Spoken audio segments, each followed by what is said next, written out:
Mais avant de développer tous ces titres, vous allez entendre des témoignages. Le 4 août dernier, une double explosion dans le port de la capitale libanaise causait, vous le savez, des dégâts matériels et humains considérables.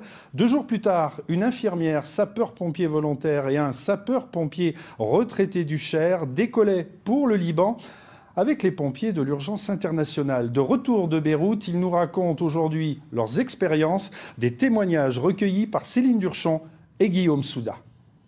Ils sont restés 8 jours dans l'enfer de Beyrouth après l'explosion qui a ravagé la ville. Premier déplacement pour Charlotte avec les pompiers de l'urgence internationale.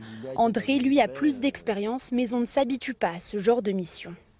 Ce qui était vraiment éprouvant, enfin, pas éprouvant, c'est pas forcément le terme, c'était ce qui était marquant, c'était de voir réellement les dégâts de l'explosion. Ça, je ne m'y attendais pas. C'est la première fois en 40 ans de service que je vois une explosion telle que celle-ci.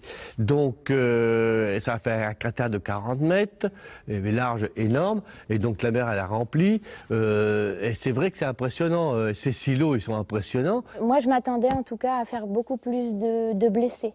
On était à 3 jours de l'explosion, je pensais qu'on allait être débordé de blessés. En fait non, ça a été géré vraiment par les hôpitaux locaux.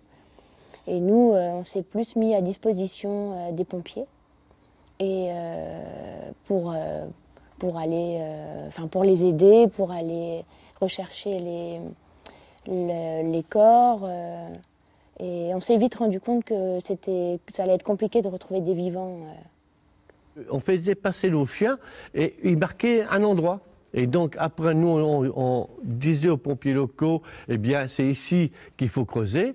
Les pelleteuses commençaient à dégager et à chaque fois qu'on descendait un peu, qu'on trouvait quelque chose, on faisait repasser nos chiens pour confirmer.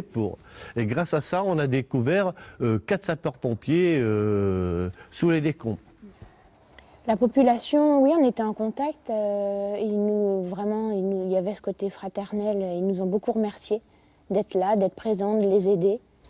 Et ce qui est aussi important pour eux, c'est les corps, parce qu'on pourrait dire, bon, on va chercher des gens vivants. Et après, on dit, bon, on cherche aussi des corps, ça sert à rien, mais ça leur sert à avoir leur mort et pouvoir faire leur deuil. On a fait ça, point final. Haïti, maintenant, c'est loin, mais il y a des images qui reviennent. Les Philippines, il y a des images qui reviennent.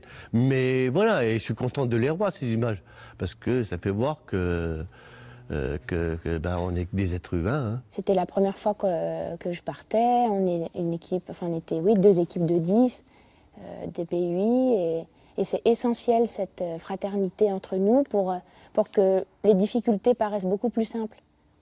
Chacun va désormais reprendre le cours de sa vie, mais une chose est sûre, il y aura un avant et un après Beyrouth.